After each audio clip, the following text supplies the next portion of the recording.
menungso gesang dalam dunia niki kedah sadar bahwa penduduk Indonesia mayoritas beragama Islam, betul?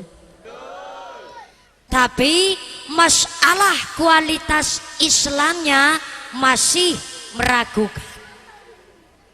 Dengan adanya bukti banyak orang ngaku Islam tapi mboten sembayang, banyak orang ngaku Islam tapi tidak menjalankan syariat agama Islam.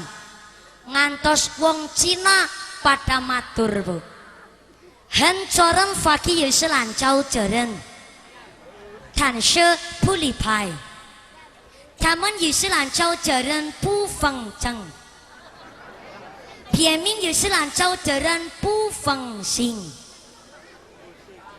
Ibune ngertos artine? Artine bu, saer jalmi ngaku Islam tapi ente salat, saer jalmi ngaku Islam tapi ente ngajalankan syariat Islam alias Islam KTP etanamina. Ngertos artine bah? Artine menawi tiang mandiraja matur jare ngaku Islam kok namung KTP nih sing ora sembayang bakal rugi uripe, rugi dunyane ya rugi akhirate. Naudzubillahi min.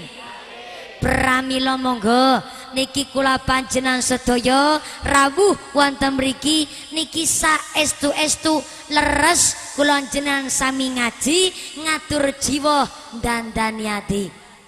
Maturipun Kanjeng Nabi Pak, kun aliman au muta'alliman au mustami'an au muhibban wala takun khomisan fatahlik. Ingkang artosipun Pak, kun dadiya sira, dadi iku ngaliman, tiang ingkang alim utawine tiang ingkang saged mulang. Au muta'alliman utawine dadiya sira tiang ingkang remen ngaji. Au mustamingan utawine ken remen mirengake, utawine au muhibban dadiya sira tiang ingkang remen marang tiang ingkang ngaji. Dados Bu, Ibu, kula panjenengan sedaya dipun dawuh dening Kanjeng Nabi Pak supados dados tiang ingkang remen ngaji, supados dados tiang ingkang saged mulang. Kula panjenengan sedaya niki dipun dawuh dening Kanjeng Nabi supados dados tiang ingkang ngalim. Tiang ingkang kepripun Bu? Ngalim Pak. Ibune ngertos tiang ingkang ngalim? Pertingi ini, pertingi ini. Bagaimana ciri-ciri tiang ingkang alim niku? Ciri-ciri tiang ingkang alim contone para mbah kiai, Pak Kiai, Ustadz Ustadzah menika piantun ingkang alim. Mergo napa? Mbah Kiai, Pak Kiai adalah orang yang beriman, yang ingkang berilmu lan taat beribadah. Ning saumpamine kula jenengan dereng saged dados tiyang ingkang alim, amangka au muta'alliman dadya sira tiyang ingkang remen ngaos. Maring kiai ora basa ulangi. Kula panjenengan sedaya ken padha remen ngaji. Jenengan boten usah mawi basa kali kula, justru kula sing kedahi basa kali jenengan Bu. Kula jenengan sedaya niki Pak dipun dawuh dening Kanjeng Nabi supados dados tiyang ingkang remen ngaji. Merga napa? Dasar mulane Mbah Kyai saged mucal merga remen ngaji. Berarti menawi kula jenengan remen ngaji, amangka bakale ya saged dados tiyang ingkang saged mulang. Minimal mulang awake dhewe, mulang keluargi, ya mulang tiyang sanes. Utawine Pak, kula panjenengan sedaya niki supados dados tiyang ingkang remen mirengake pangaosan.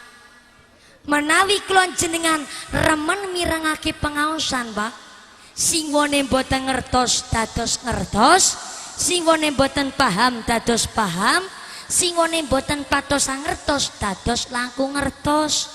Merga napa? Remen mirengake pangaosan. Di samping niku ugi Bu, kula jenengan supados dados tiyang ingkang remen marang tiyang ingkang ngaji. Menawi kula jenengan remen marang tiyang ingkang ngaji, ya bakalan ketularan ilmune, bakalan ketularan rajin ibadah. Allahumma amin. Walatakun khomisan, sira aja nganti dadi golongane wong kang kaping 5. Ibune ngertos golongane wong kang kaping 5 niku, Bu? Golongane wong kang kaping 5 niku, Pak, wis dadi tukang mulang ora, tukang ngaji mboten, remen mirengake pengajian babar plotas, remen marang tiyang ingkang ngaji nggih mboten. Tiyang sing ana kuwi cara ngandikane Kanjeng Nabi fatahlik, nikulah golongane tiyang ingkang rusak. Naudzubillahi min. Bapake ngertos rusak, Pak? Ngertos rusak? Napa niku rusak? Oh, bodol. Rusak niku bodol, Bu. Bodol niku kancane ruweg. Ruweg niku dulure bejat. Wah, tesi dulur niku, Bu. Ning golongane wong rusak niku, Pak, wis dadi tukang mulang ora, remen ngaos boten, remen mirengake pengajian babar plotas, remen marang tiyang ingkang ngaji nggih boten. Tiyang sing ana kuwi cara ngandikane Kanjeng Nabi fatahlik, nikulah golongane tiyang ingkang rusak. Naudzubillahi min. Pramila kula panjenengan sedaya niki kon padha remen ngaji, remen ngaos, nggih remen mirengake pangaosan. Merga napa? Nuwun sewu, Pak. Menungsa, Bu. Bu. Ibune. Menungsa gesang teng alam dunya niki serba pake ilmu. Serba pake napa? Serba pakai ilmu. Manusia adalah makhluk yang paling sempurna jika dibandingkan dengan makhluk-makhluk ciptaan Allah yang lainnya. Betul? Malaikat makhluk ciptaan Allah. Malaikat punya akal tapi tidak punya nafsu. Hewan punya nafsu tapi tidak punya akal. Yang punya akal dan punya nafsu adalah manusia. Pramila ad-dinu wal aqlu, la dina liman langak lalah. Tidak dianggap beragama orang yang tidak menggunakan akalnya. Pramila, Bu, menungso gesang dalam dunia niki serba pake ilmu. Tiang tani onten ngilmune, nggih napa nggih? Tiang tani onten ngilmune, Bu. Carane gene nyebar pantun, carane gene ndau, carane gene nanam pantun, carane gene ngileni toya, niku sedaya onten ngilmune, jenenge ilmu pertanian. Dagang nggih wonten ilmune, Pak. jenenge ilmu perniagaan. Kepripun carane gene nimbang barang sekilo ya kudu 10 on.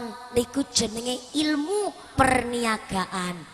Sampai dandan niku ngenten ilmune, Pak. Ibu cara tiyang mriki dandan jenenge napa? Oh dandan nggih. Nggih cara tiyang Mandiraja mriki jenenge dandan. Cara tiyang Jawa Timuran Wetan gene ngarani niku paes macak. Lah menawi cara tanggen kula Gentasari Kroya gene ngarani niku make up. Wong kota, Bu. Sampai make up dandan niku ngenten ilmune, Bu. Kepripun gene cara ngangge alis, kepripun cara ngangge kincu, carane ngangge sidu ben ketok ayu niku enten ilmune. Menawi dandan kok mboten ngangge ilmu, Bu. Long celak didekekaken lapi, kincu didekekaken alis, dia malah kaya barongan. Sampai dandan pun enten ilmune jenenge ilmu tata rias. Niku nembe kehidupan dunia, Pak.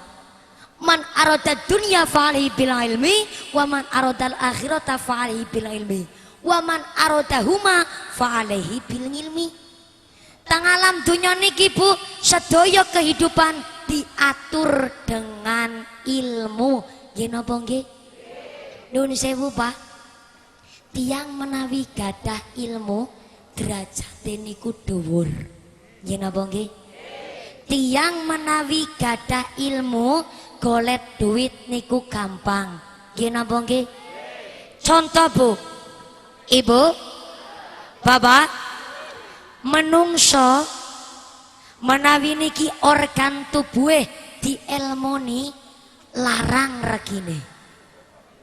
Contoh niki jeliji, Bu. Napa? Jeliji niki menawi dielmoni larang regine. Contoh Pak Dokter, Bu. Jelijine Pak Dokter larang regine, Pak.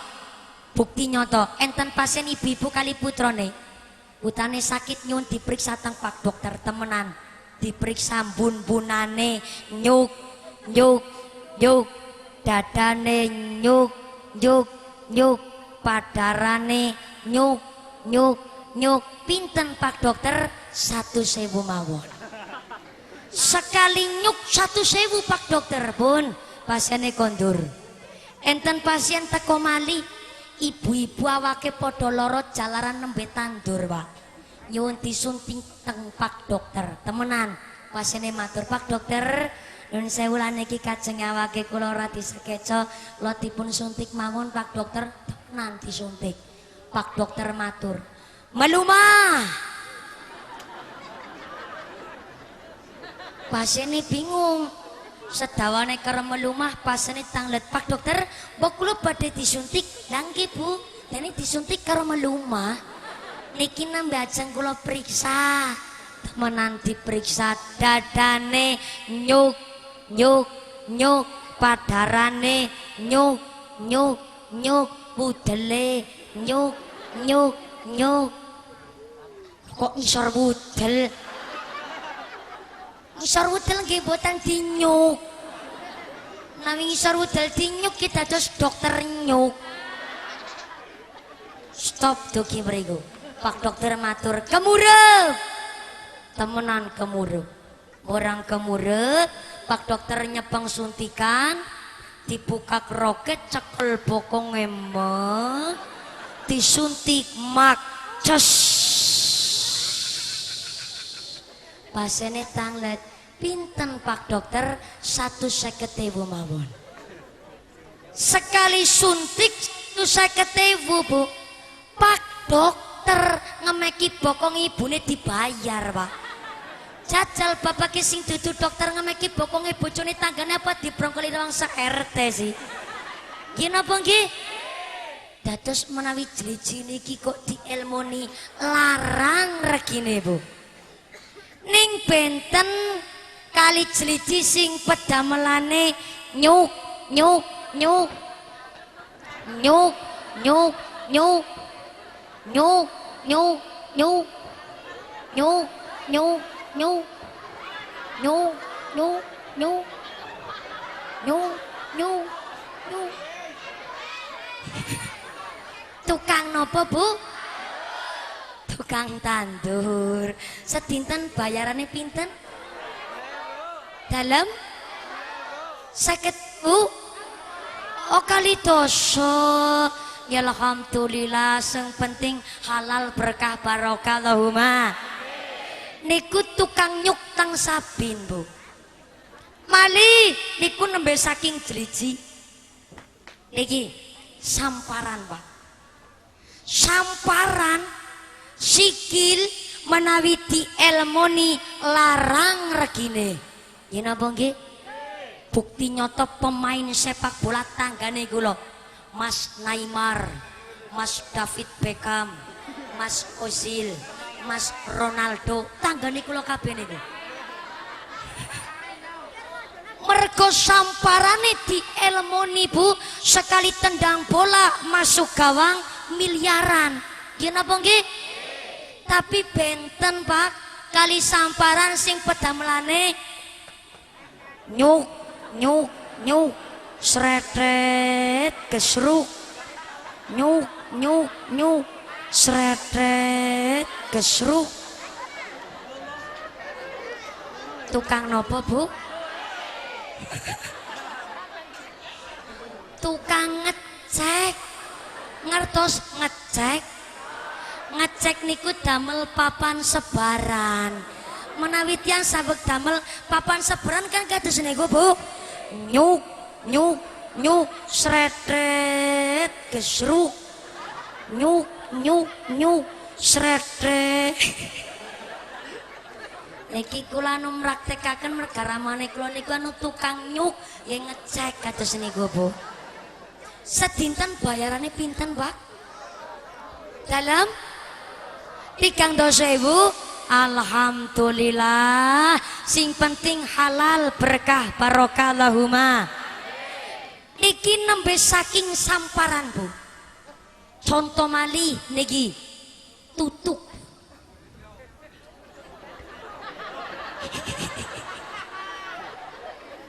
Tutuk Pak. Menawi dielmoni larang regine.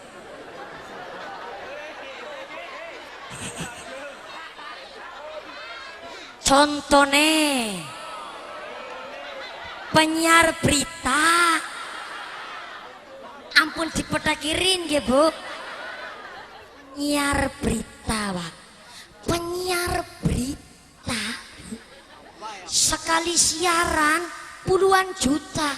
Mereka apa? Tutuke di elmoni. Contoh mali nyang nyong contoh mali tutuk sing di elmoni pangapunten Al Mukarram Allahu yarham Al Mukarram Kiai Haji Zainuddin MC. Wekdal saknalikane sugenge niku dipun undang teng tangga desane kula 1 jam niku 90 juta. 1 jam 90 juta. Berarti menawi dihitung-hitung assalamualaikum pakai Haji Zainuddin MZ 9 juta dewek Pak. Merga napa ilmune niku tinggi ning benten karo cangkeme mumpuni Bu. Cangkeme mumpuni ngomong 2 jam ya paling tak 2 juta.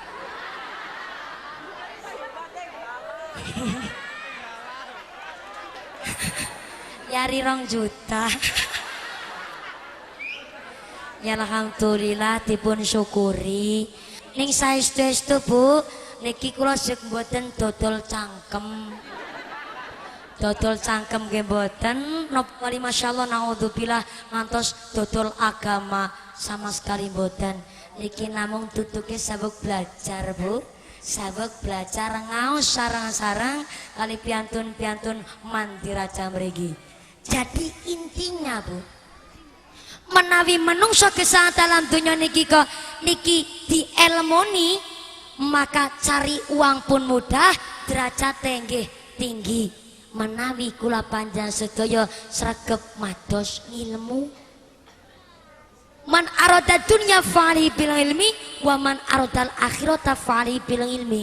Menawi dunya niki mawon diatur dengan ilmu, lah napa mali masalah akhirate.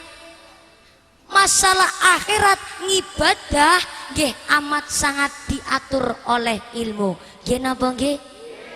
Ngibadah menawi mboten ngangge ilmu, ngibadahe dados bubrah. Contoh kecil Bu, umpamine panjenengan sabek derek sholat berjamaah, sekalipun panjenengan dados makmum, yo tetep sing jenenge makmum niki kedah memperhatikaken imam. Merga napa? Imam niku nggih menungso, kadang-kadang cokan salah, yo kadang-kadang cokan luput. Nggih napa nggih? Niki enten Bu, nun sewu, menawi imam kok kesupen, amangka makmum kakung antuke ngelingaken kali napa? Kali maos tasbih, subhanallah. Lah menawi makmum estri yen ngengetaken kali napa Bu? Kali keprok utawi kali tepuk. Ning aja tepuk pramuka. Imame mangke bingung, kali tepuk sepindah mawon. Ning enten kejadian Bu, niku tang mrika mboten kula sebataken desane Pak. Niku enten imam, gone imam niku mandan kementus niku Bu. Gone imam niku karena enten rasa sombong dilalah sabek diuji tang Gusti Allah. Gone imam ya gagah banget Bu, persis kaya wong nang Mekah. Takbiratul ihram. Allahu Akbar. Sedak kuni merem-merem niku tiange. Mergo caran-carane khusyuk banget gene salat. Ajeng makmume nggih takbiratul ihram.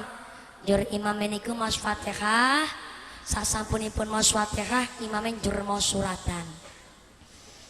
Bismillahirrahmanirrahim. Qul ya ayyuhal kafirun la a'budu ma ta'budun wala ana ngabidu mangabatum wala ananga wala antum wala ananga wala antum. Imame kelale niku Bu, jur dilalah enten makmum sing kengetan nyelingaken pak terusane ge lakum iya lakum. Imame jur kemudan diterasaken lakum dinukum waladoli.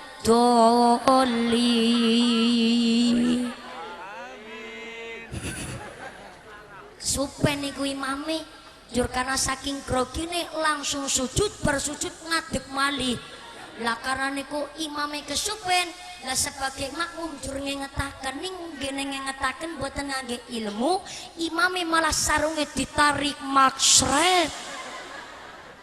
Bebetane kendo sarunge udar. Wul imame ra katokan. Loh makmume geger, astagfirullahaladzim. Ketambahan makmum bocah cilik mana gone masuli. Wah keren.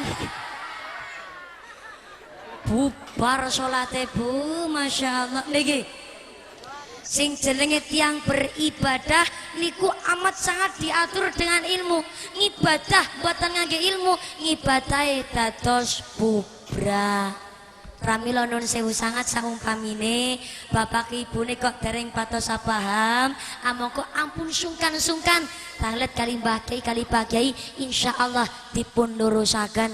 Ampun ngantos kejadian-kejadian ngoten niku. Mergo sering kadang Bu enten tiyang niku mboten nate salat. Ning pada suatu hari niku enten tiyang sekawan juru salat berjamaah. Cara-carane belajar salat. Ning karena mboten nate salat, nggih mboten ngertos ilmune salat, Pak. Saking kendele sing setung dados imam, sing tiga dados makmum.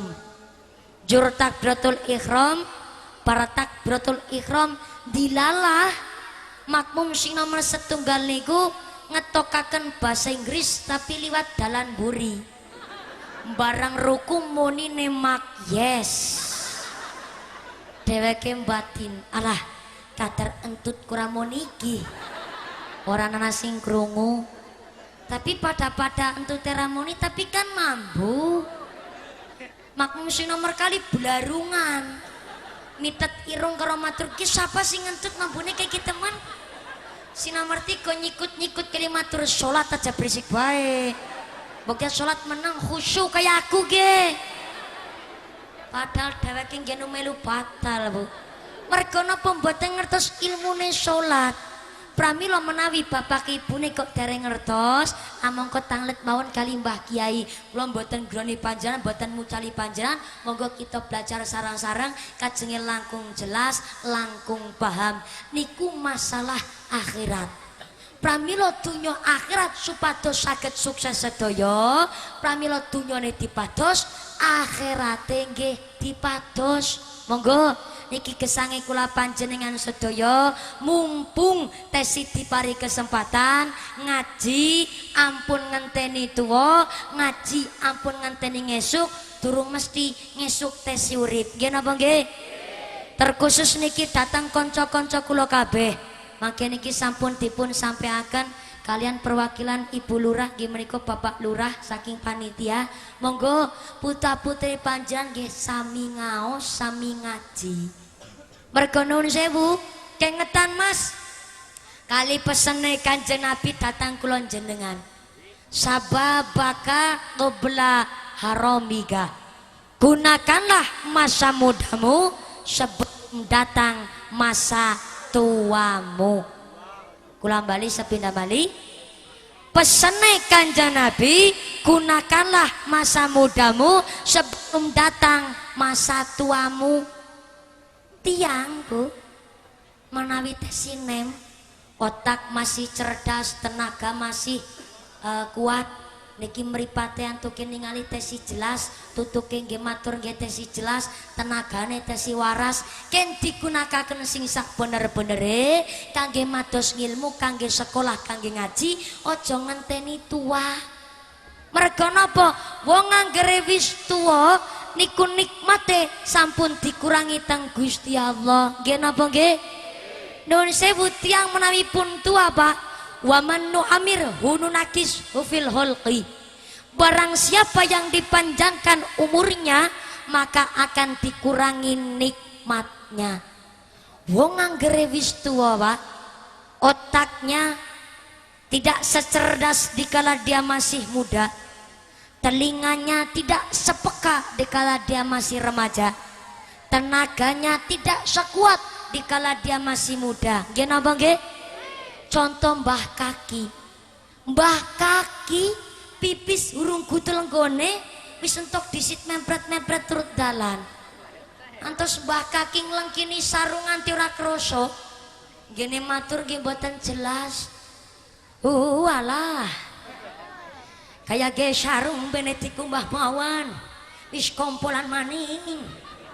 Wala kaya ge nguyuh urung gutul nggone. Wis entok disit mempret turut dalan. Nganti Mbah Kaki mboten sadar sarunge wis polesi dilengkini bae.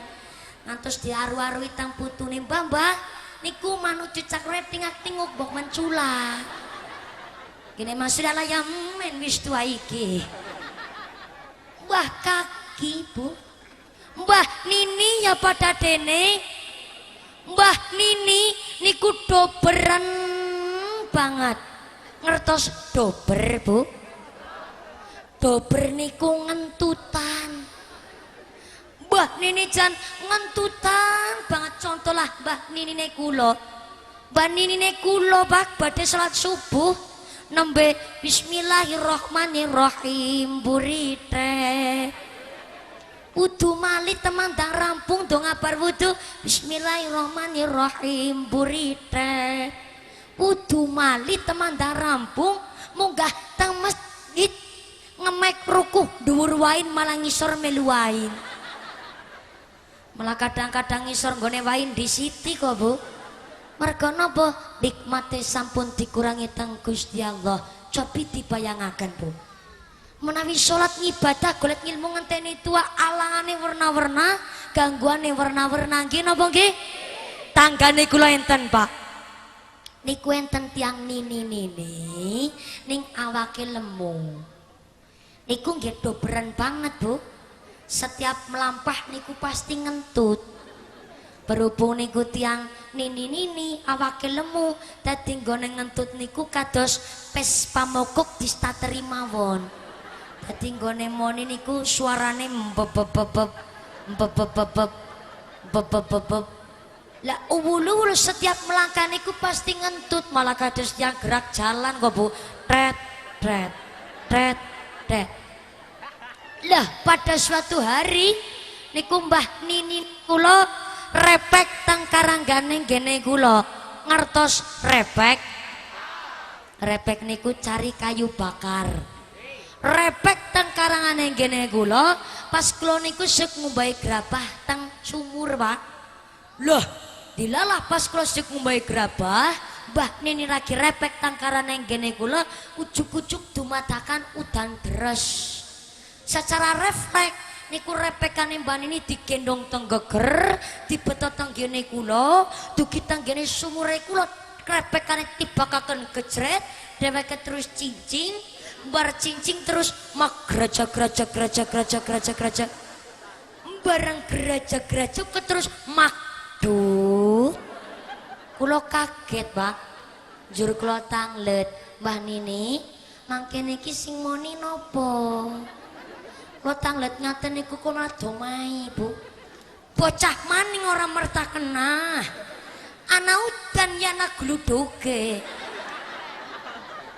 gone alasan pinter banget niku Bu ture barana udan ana gluduge Masya Allah niki tiang anggere pun tua niku alangane warna-warna pramila nuwun sewu sadurunge ketakanan tua niki sing nem-nem ken sami mados ngilmu ken sekolah ken ngaji ning bukan dimaksud menawi tiang pun tua niku mboten asal ken ibadah justru sangsaya tua niku sangsaya getol antuk ing ibadah kados tanggane kula Pak tanggane kula Bu subhanallah podo-podo wis kaken-kaken ninen-ninen ning salat subuh salat maghrib, salat asar, salat isya, salat duhur pasti niku jamangan teng masjid.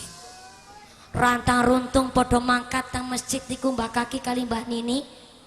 Dilalah pada suatu hari Mbah Nini niku tanggane kula salat jamangan teng sebelah teng kula. Kula jur tanglet teng Mbah Nini setelah salat maghrib niku. Nuwun sewu Mbah Nini. Kepripun dongane pun apal nopo dereng rek mangsuli walah mumpuni wong anggere wis tuana rasane ora karu-karuan nada mong sida mung ora apal-apal kok napa badhe kula serat mawon dongane Mbah kula sanjang ngoten bocah maning ora merta kena lagi barang sing gede-gede braketon apa maning tulisan barang sing lembut-lembut ora bakalan keton mumpuni wong wingi aku kowe diperintah kon nyambel trasi kone ramane kowe luput kepripun Mbah ceritane kaya kiye cerita niku Mbah Nini ture Mbah Nini niku diperintah dikengken teng Mbah Kaki ken nyambel trasi sing trasine niku dibakar teng pawon Mbah Kaki matur biyung tolong aku sambel natrasi sing trasine dibakar kaya wingi ya biyung pernah wingi aku nggone madang karo sambel trasi kok rasane enak temen biyung ana duit 1000 nang lemari ana Goto trasir ing warung piyunge. Temenan iku. Mbah Nini mangkat teng wande tumbas trasi. Barang trasine pun ditumbas, dugi dalem. Trasine niku njur dibakar teng pawon. Ngertos pawon ibune? Lah nggih dibakar teng pawon. Bareng dibakar teng pawon, mateng. Bareng mateng jur disambel teng Mbah Nini. Bareng disambel pun dados jur Mbah Nini tawa teng Mbah Kaki. Ramane jarene arep madang karo sambal terasi. Ke sambele wis dadi ramane temenan. Mbah Kaki dahar. Rasa banget niku. Tamul ngantos telas setengah piring. Barang telas setengah piring Mbah Kaki gotak teng Mbah Nini. Biyunge gedene ngrika nggone nyambel terasi kok rasane ora kaya wingi ya. Gedene kok sambal terasine rasane ke pahit tur mambu sengir. Aku mandan curiga loh biyunge. Curiga kepriwe laramane ke kaya aja anu sakit hati ya. Kita kue ngerti meripmu kue kan meripatmu kue kan wis rebeng ora genah gondeleng kae ngarep pawon kecokan go ngising nang kucing cacalangan palang apa ditiliki temenan ditiliki. Barang ditiliki Mbah Nini niku kaget. Masya Allah, kedaneng trasine si wudo ya. Lah miki sing tek sambel si bakaran apa? Mbah Kaki mangsuli, walaya memper. Rasane paitur mambu sengir. Wah aku dibakar sambel, sambel bakaran tai kucing. Tapi ya wis lah, ora dadi apa biyunge. Kacaraku nggone madang wis entongake iki. Tapi kiket mau aku nganggo kathok rasane angel temen tinggo ya biyunge. Anu nang apa ki jajal ditilik kena. Temenan ditilik teng Mbah Nini. Mbah Nini terus matur, "Wala ya bener ramane angel go. Wong anu kathok bolongane siji nggo siki loro." Masya Allah, kelah anak-anaknya wong anggere wis tua, nikmate wis dikurangi tang Gusti Allah. Kula niku nuwun sewu, Bu. Menawi tiyang pun tua niku nikmate sampun dikurangi tang Gusti Allah. Kula niku niki sing enem-enem, kula jenengan mumpung tesih dipari kesempatan, kelapa muda kupas-kupasin, kelapa tua tinggal batoknya. Waktu muda puas-puasin karena kalau udah tua tinggal bongkoknya. Menawi tesino monggo niki mados ngilmu ngaji sekolah ojo nganteni tua. Mergo napa kalau orang yang udah tua tinggal bongkoknya. Boten gadah tenaga alangane werna-werna. Pramila monggo niki mumpung kula panjenengan tesih dipari kesempatan dening Gusti Allah niki kula panjenengan sedaya dikathah antah antuke beribadah kangge sangusuan wonten ngarsanipun Allah Subhanahu wa taala. Muga-muga niki kula panjenengan sedaya sing tesi enem saged dados lare ingkang berguna bagi agama nusa dan bangsa, dados lare ingkang saleh lan salehah. Niki bapak ke ibune sing tesi wis tuwa-tuwa nggih saged tiang-tiang ingkang ahli beribadah ngibadah ingkang istiqomah. Allahumma Allahumma. Kula ndonga dawat dikira badhe rampungan. Ibune pun persiapan. Anjir.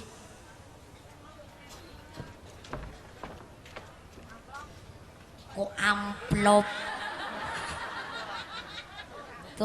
Turene ibune kula niki ditambahi amplope. Nggih leres panci niki tulisane tambah wektune tambah amplope. Nggih matur nuwun. Pramila nuwun sewu, Bu. Ibu, Bapak, monggo niki mumpung gesange kula panjenengan sedaya tesi dipari kesempatan dening Gusti Allah hidup kita niki wa may yattaqillaha yaj'al lahu min amrihi yusra. Sapa wonge sing uripe tansah beriman lan bertakwa dumateng Gusti Allah amangka segala urusan lan perkarane kula jenengan bakalan dipun mudahaken dening Gusti Allah. Allahumma insyaallah. Bu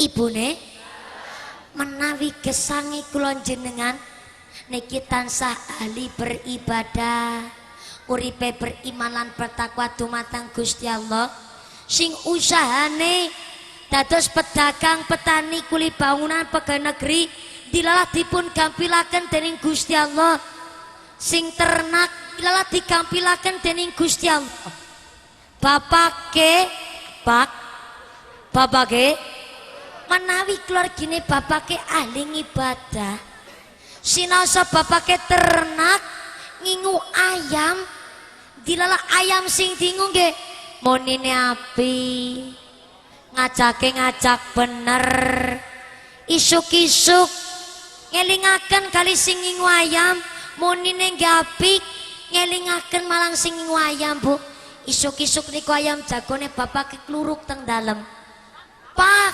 pak pak pak pak pak pak pak pak pak pak pak pak as-salatu khairum minan naum pak pak pak pak pak pak pak pak pak pak ayo podo sholat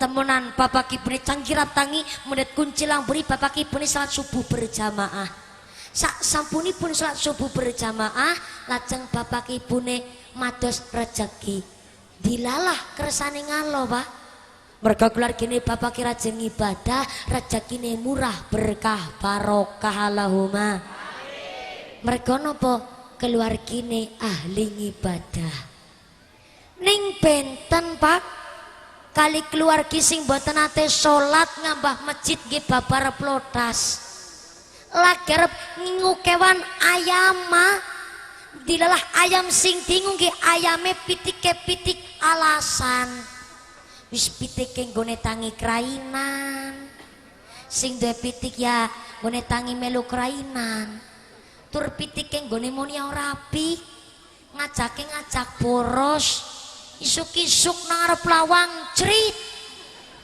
pak pak pak pak pak pak pak pak pak pak pak tuku rokok pak pak pak pak pak pak pak pak pak tuku rokok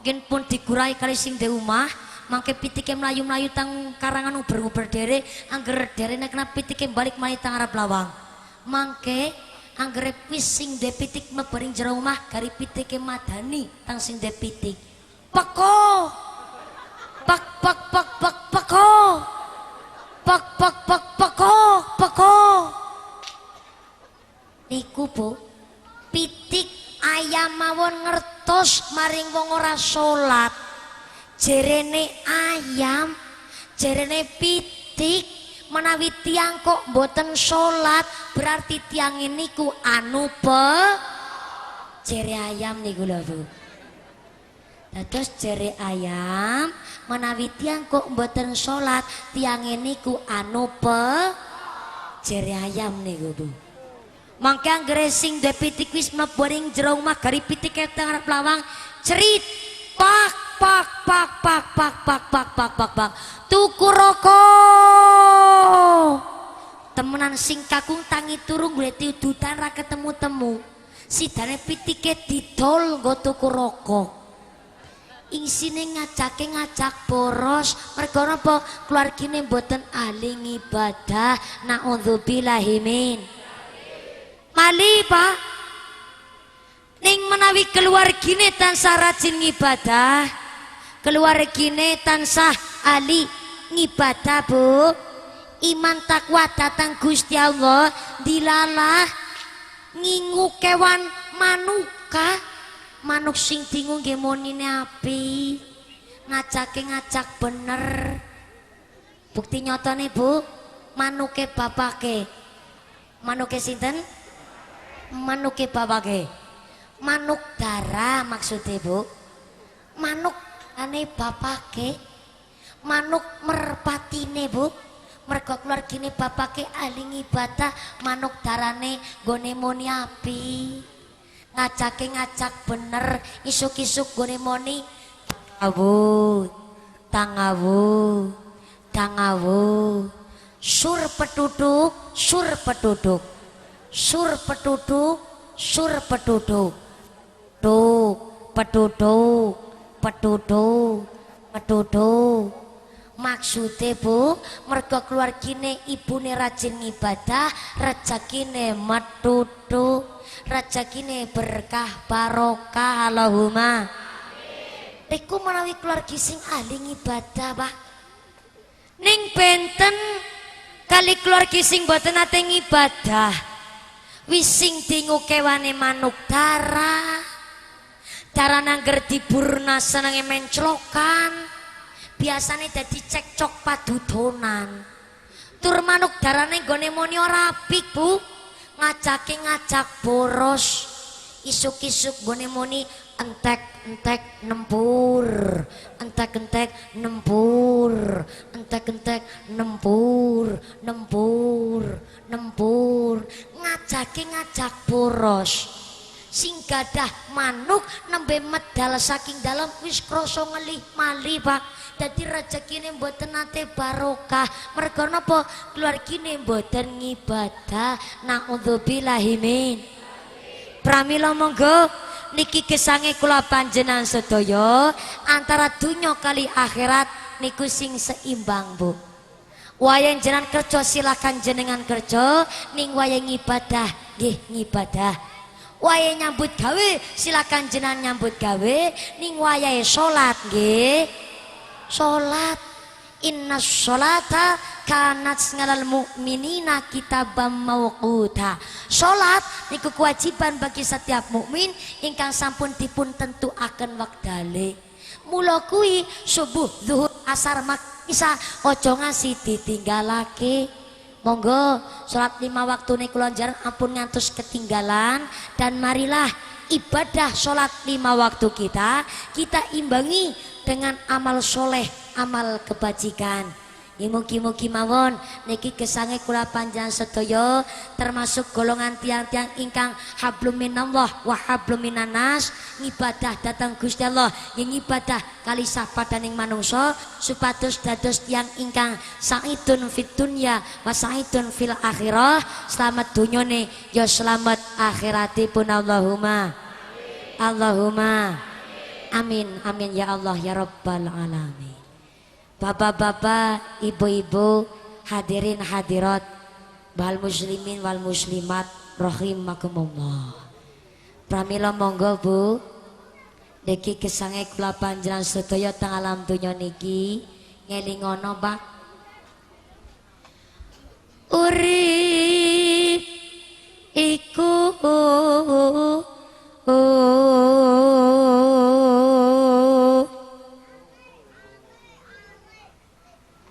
ibarate wong lumaku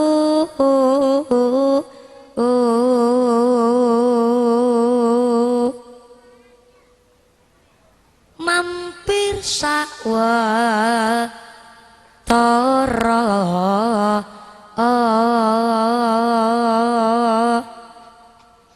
yen budal ra iso bali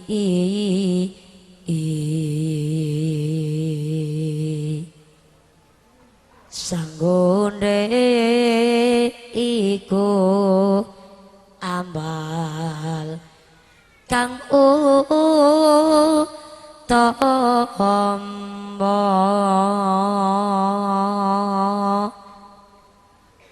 glendung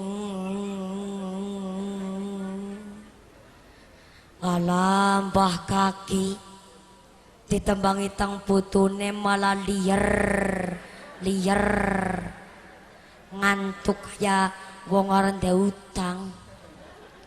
Pancen nyatane mboten gadah utang nggih Mbah nggih.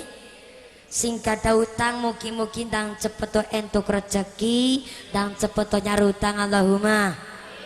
Menawi pun nyarutang utang maning dados modele simbang mriki menawi pun nyarutang utang maling nggih Bu nggih.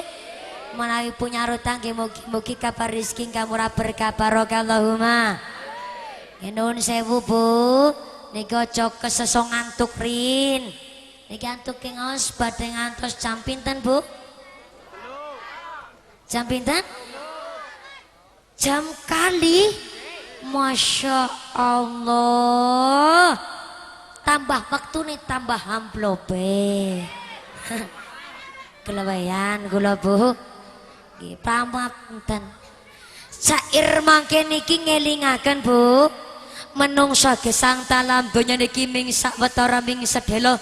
Mluki sing dipikiraken aja mung donya. Merga napa? Soniki menung niki nasin dzaiqatul maut. Saben awak-awakan kabeh mesti kale mati. Sing jenenge patine menungso niki takone gak disangka-sangka, gak dinyono-nyono. Fa idza jaa ajaluhum la yastakhiruna sa'ata wa la yastaqdimun. Lamun wis teko titi mangsa ajaling manungsa, amangka gak iso diundur, gak iso dijokno senajan namung sesaat. Pramila niki gesange kula panjenengan sedaya, hayataka qabla mautika. Gunakanlah masa hidupmu sebelum datang masa matimu. Tentu tidak lain, gunakanlah masa hidup kita untuk banyak-banyak beribadah sadurunge ketekanan pati. Mugi-mugi mawon niki gesange kula panjenengan sedaya dados tiyang ingkang ahli beribadah, ngibadah ingkang istiqomah, pungkasan gesang saged husnul khatimah Allahumma. Amin, amin ya Allah ya Rabbal alamin. Bapak-bapak, ibu-ibu, hadirin hadirat, wal muslimin wal muslimat rahimakumullah. Nun sewu insyaallah niki karena kula munggah kasih berarti wangsule niki mandan kasih Bu. Nggih. Niki nuwun sewu sangat swanten kula radi kirang jelas merga sistem niki sekedap-sekedap mati nuwun sewu. Lajeng nuwun sewu sepindah malih mugi-mugi mawon niki sanes wekdal saged pinayan malih saged sowan kula ten mriki mugi-mugi saged ngaos sareng-sareng malih Allahumma. Nanging nuwun sewu ampun sami kesesot cengkar rumiyin, ampun sami kesesot kondur rumiyin, kajenge langkung malih monggo niki doa dipun tutup dening Mbah Kiai. Mugi-mugi mawon ganti pengawasan ing wekdal dalupun menika saestu-estu saged kangge meningkatkan keimanan dan ketakwaan kita kepada Allah Subhanahu wa taala Allahumma.